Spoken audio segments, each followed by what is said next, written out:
This video gonna be about Joe Biden talking about $10,000 exempt if you make under 125,000 or something. Talk about a fraud. This turkey need to go ahead and step down with his senile behind. First of all, college ain't nothing but a hustle and a racket.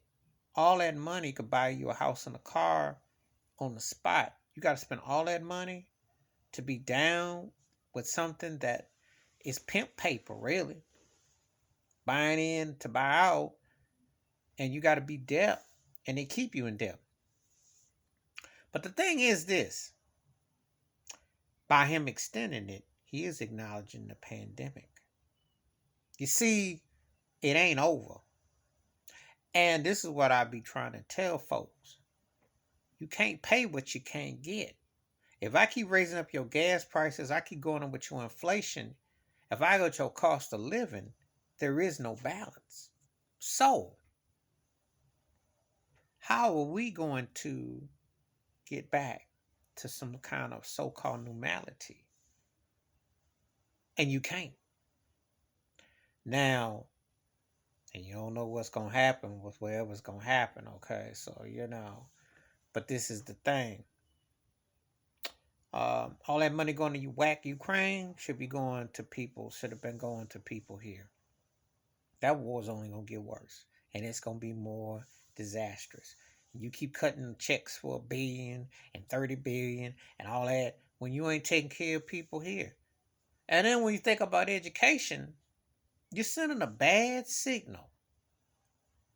Because it's a pimp to prostitute mindset. You got to spend all that money. And you got to spend half your lifetime to somehow kind of pay it off. And the prospects and where you're gonna be, how's it gonna work itself out? There are a lot of people who aren't gonna make that 125 grand.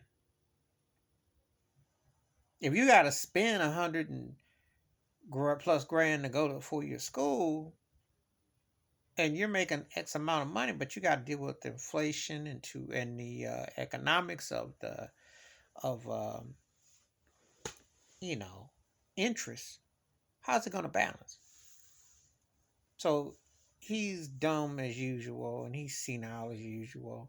He should wipe the slate clean. I think that's what he owes the American public for that. Nobody asked for the situations the last couple of years, and people are still doing economic hardships. And if you're a college student, you're dealing with it at different ages and times, because there's no age limit to you going to college. Let's just say if you chose to be a college person from 17 to 77, okay, because there are older adults going back to school, the economics are no joke. Pell Grant ain't enough. What you gonna do? Please hit like, subscribe, welcome thoughts and comments, and I do respond. Thank you. Wash your hands, keep your mind clear, watch out for another. And Joe Biden did turn that 10,000 to 100,000 or wipe that thing for way longer. Because the bottom line is, it's nothing but a hustle and a racket, like most of these colleges are. I'm out.